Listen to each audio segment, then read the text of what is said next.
Hello students, today we will take up two very important phrases, that is dramatic illusion and willing suspension of disbelief, which was first used by Dr. Johnson. No phrase in the language has acquired such wide and universal popularity and has had such a profound impact on literary theory as Coleridge's phrase willing suspension of disbelief, which he used to indicate the nature of poetic or dramatic illusion. All through the neoclassic era, the question of dramatic illusion and credibility had exercised the mind of critics, and their violation puts too severe a strain on the credibility of the audience, and thus dramatic illusion is violated. The topic was hotly debated, and both Dryden and Johnson have expressed their views on it, views which are in advance of those writers or their contemporaries. However, it was Coleridge who said the last word on the subject and finally put the controversy to the rest. Coleridge's use of the phrase in Biographia Literaria.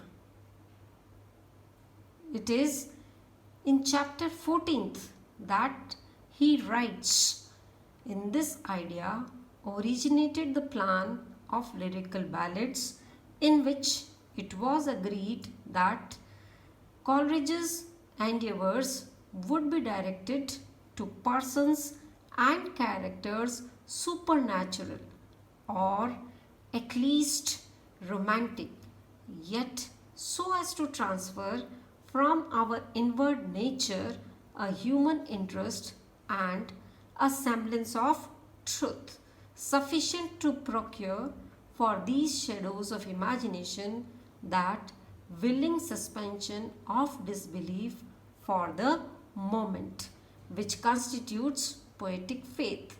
Thus, he was to treat of characters supernatural, which are incredible and improbable, and which under normal circumstances we would not believe in, but the treatment was to be such that as long as we were reading his poems, there would be a willing suspension of disbelief, and we would believe for the moment in what is essentially incredible and improbable. Or in other words, we can say that the treatment should be such as would send the judgment of the readers to sleep, so to say, that they would peruse the poem with delight. Dramatic illusion and Coleridge's views. In chapter 17 of Biographia Literaria, he explains himself further and writes that the poet does not require us to be awake and believe. He solicits only to yield ourselves to a dream, and this too with our open eyes and with our judgment perdue behind the curtain, really to awaken us at the first motion of our will, and meantime only not to disbelieve. The poet sends our judgment to sleep for as long as we are reading his work or seeing his play in the theatre. He does not ask us to believe in what is presented to our mind. He only requires that we should not disbelieve.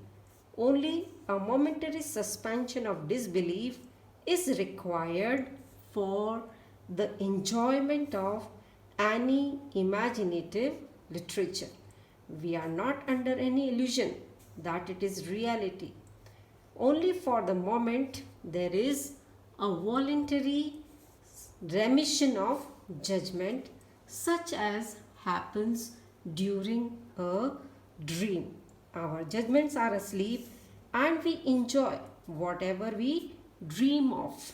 Similarly, the poet, if he is sufficiently skillful, he sends our judgments to sleep so that we neither believe nor disbelieve it to be a reality, but merely enjoy whatever is presented to the mind's eye.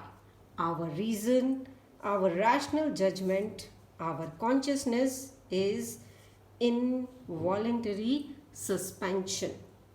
And this suspension of judgment enables us to enjoy what in our waking moments, when the spell is broken, we would condemn it as incredible. Distancing in time and place, humanizing of marvelous and the supernatural, etc., some of the devices used to procure such willing suspension of disbelief. Now, coming to the comparison with Dr. Johnson, Coleridge's views in this connection is thrown through a comparison.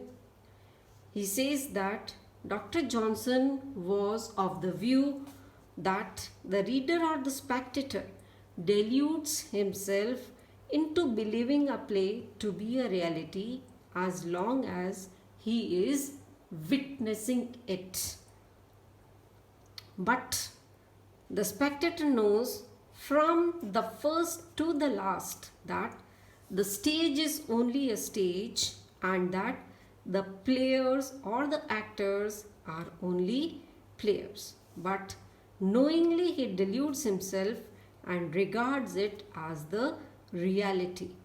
But unlike Johnson, Coleridge is of the view that it is not in the state that a tale or play is enjoyed, or that the reader or the spectator allows himself to be deluded even temporarily to be able to enjoy it. On the contrary, he just takes leave of his judgment for the time being. The true stage illusion consists not in the mind's judging it to be a forest, but in its remission of the judgment that it is not a forest.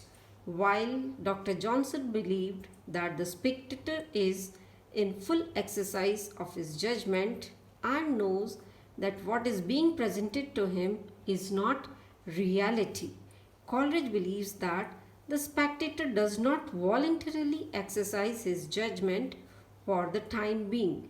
His critical faculty is asleep for a time being. Thus, Coleridge's position is a middle one. The spectator or the reader does neither actively believe nor disbelieve.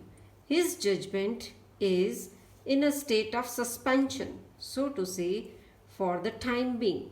Voluntarily, he is persuaded not to exercise it as long as he is reading a poem or witnessing a play. Imaginative literature owes its appeal to such suspension of disbelief.